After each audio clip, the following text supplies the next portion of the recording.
Chapter 4.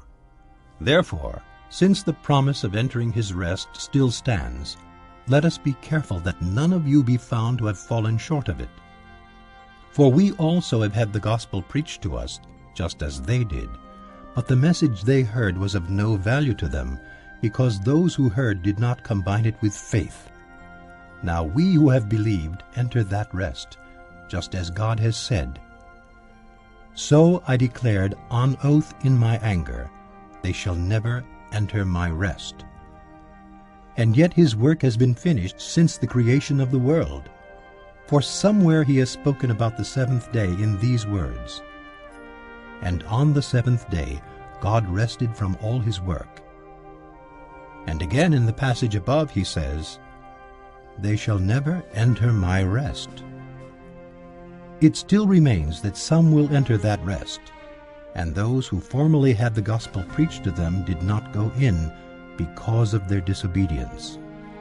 Therefore God again set a certain day, calling it Today, when a long time later he spoke through David, as was said before, "Today, if you hear his voice, do not harden your hearts." For if Joshua had given them rest, God would not have spoken later about another day.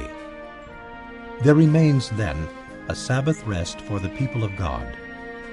For anyone who enters God's rest also rests from his own work, just as God did from his.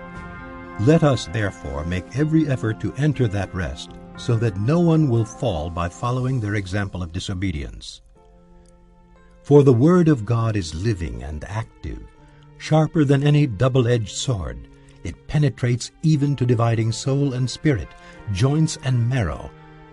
It judges the thoughts and attitudes of the heart.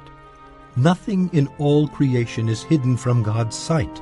Everything is uncovered and laid bare before the eyes of him to whom we must give account.